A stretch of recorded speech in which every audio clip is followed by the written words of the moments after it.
কথা, ডিম ভাজা আর বদা ভাজা খেয়ে দেখো একই মজা, পার্থক্য কোনো কিছুতে নাই।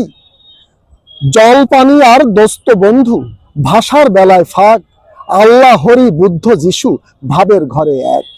তাই অন্তরে করেন বিবেচনা, ভাবের ঘরে না পৌঁছে বাইরে থেকে ধরেন টানাটানি। এই টানাটানি করলে পরে খাতা কম্বল দড়ি ছিঁড়ে যেতে পারে, কিন্তু সেই ভেতরে যাওয়া যায় না একটু সময় ধরে। তাই আপনাদের করি মানা, বাহ্যিক জিনিস নিয়ে কেউ টানা হেঁচড়া করবেন না।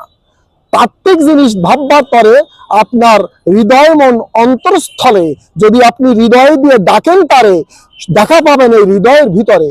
এছাড়া মসজিদ মন্দির গির্জা কোথাও গেলে পরে পাবেন না তার ঠাঁই। আমার একটা কথা মনে পড়ে গেল, অল্পেতে জানাই। এই সৃষ্টিকর্তাকে কেমন করে পাওয়া যায়, কেমন করে তার সান্নিধ্য লাভ করা যায়, এমন একটা কথা বলবার পরে ছেলে বলে বাবার ধারে, বাবা আমি কাঁঠাল দেখব। আমি গল্পটা নতুন করে বলবো, আমি বাবা কাঁঠাল দেখব। তাহলে এই যে কাঁঠাল, তাহলে এই যে উপরে খোসা খোসা কাটা কাটা, এটা কি? তো এটা ছাল।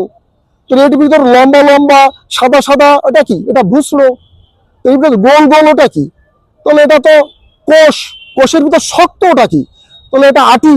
তাহলে তা তো সবকিছু দেখলাম বাবা, কিন্তু মাঝখানে মুগুরের মতো লম্বা, ওটা কি? তাহলে ওটা বোটা। ছেলে বর্ণনা, বাবা এটা বোটা, ওটা আটি, এটা কোষ, ওটা ছাল, ওটা ভুসড়ো, আমার সে কাঁঠাল কই? বাবা বলে থাকিও সামাল, ওই ভুসড়ো আটি কোষ বোটা নিয়েই হলো পূর্ণাঙ্গ কাঁঠাল। তাই এই কোনোটাকে বাদ দিয়ে যেমন কোনোটা হয় না, সবটুকুর মিলিত ফলই যেমন কাঁঠাল, তেমনি আপনার ভাবনা চিন্তা আচরণ ইবাদত সবকিছুর মিলিত ফলই হচ্ছে ঈশ্বর সাধনা বা সৃষ্টিকর্তার সাধনা। এটাই আমি বলবার পরে এসেছি আপনাদের ধারে। মনে রাখবেন, সুস্থ থাকবেন।